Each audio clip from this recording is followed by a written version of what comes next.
The challenge has always been most organizations do follow diversity, meaning to say there is an attempt to bring in people, men, women, people who are differently abled. However, or having a larger percentage of, even in India, say, being more representative of castes across lines or ethnicities in countries like Nepal. So diversity in terms of organizations wanting to bring in people of different gender, different caste, class, ethnicities, abilities is something which I think is more clear-cut. But inclusion becomes a much larger process. So many organizations may have a very diverse group of people, possibly, or a fairly diverse group of people, and may have some level of diversity. That does not necessarily always translate to an inclusive situation. Inclusion requires a lot more. It does not just limits you to bringing in people from different contexts. It also needs to be ensured that those who are in your organization truly integrate and understand what this diverse set of people are bringing to the table, what is it that they need to be dealt with differently, and how do they need to be dealt with differently. Inclusion actually requires a certain investment, and it requires an investment and articulation of a value system. And that value system has to be non-negotiable in relation to what diversity you are trying to bring in. Women may have a seat in the table, but it has not stretched to the point of inclusion where the value system is articulated, where it says non-negotiable is to have a voice in the table. Menstruation is a daily part of a woman's life every month.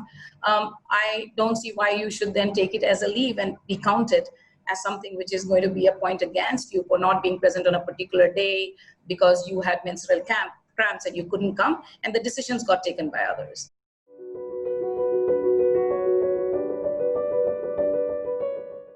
The larger question is, when we speak of diversity of ethnicity, it's not only women, it's also men of different ethnic backgrounds who need to be hired. So it's somewhere we also have assumed in our minds and underlined that diversity will start with women and then the layers get added. So that has been one of, again, as I say, one of the biggest concerns or one of the biggest things that I end up talking in the various boardrooms that I sit and people I talk to. We need to start thinking of diversity much more broadly, go beyond the gender roles. That does not deny the fact that gender roles are a critical part of diversity. I completely agree. Feminism is still required. If we get into that debate, action is still required on that aspect. But we also need to create a larger aspect and understanding of, first of all, what diversity would largely mean, and then why me as an organization really wants to be diverse. The question originates there. Are you trying to gain some brownie points? Are you trying to create business credits? Is it a compliance, or you genuinely want to be inclusive, and that's why diversity is the first step? So diversity isn't necessarily just built on identity that is, racial, caste, class. Essential and important, but diversity also means many other things in terms of when it comes to those cognitive abilities, or when it comes to the contextual nuance that is so important in making development work, particularly, sensitive, responsive, more engaged.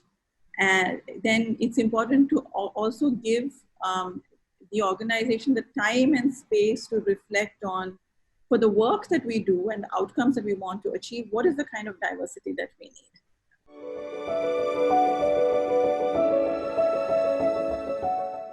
Speaking of menstrual leave, we very quickly implemented working from home for 2 extra days a month for all our female staff, so that they could, deal with any issues to do with menses. We've also amended our financial limits for accommodation and travel. So amending the upper ceilings of what staff can spend when they're traveling for work, so that staff can feel empowered to pick or help, select accommodation and things that makes them feel safer. Limiting or almost trying to avoid travel between 10 p.m. and 4 p.m. and very strictly stipulating that that's what we should be doing.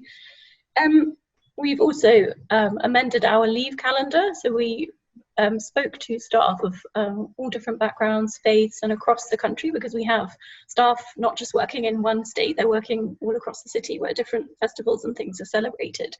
And we made sure that our fixed and flexible days, covered the majority of holidays for all of our different staff. I would say that one of the, I think, most eye-opening things that we did was literally just revisit every single policy that we have at Janaagraha. And I mean, literally going through it line by line and trying to look at it from a diversity and inclusion angle. Yes, getting those voices are important, getting representative, getting somebody who is differently able into the table, either as a staff or as somebody who informs your strategy is critical. But have you rejigged the power dynamics in that table that defines how the rest of them are addressing and looking at that? Inclusivity starts at your doorstep. So start, as Katie gave that example, of get pulse of your own organizations and start at that basic level of, do your own employees currently feel that they're included or they're part of the organization and not just your paid employees, or it's just a job for them? But largely, even when you start this journey of D&I, really think more of why you're starting that journey. As a father to a special child with a very rare congenital condition, I don't want him to be included, quote unquote, diversity quota, quote unquote, a face that will be good to be plastered on my organization so he's being employed tomorrow. I would rather have him included for his abilities. I would rather have him included for who he is.